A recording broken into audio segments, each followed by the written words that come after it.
كذب بالحسنى فسنيسره للعسرى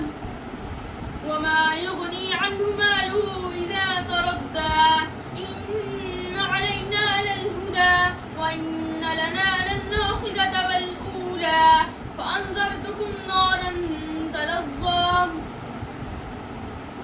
لا يصلاها إلا الأشقى الذي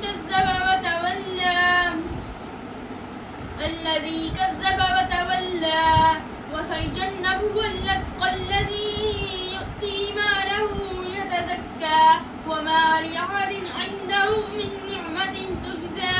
إلا ابتغاء وجه ربه الأعلى ولسوف يرضى صدق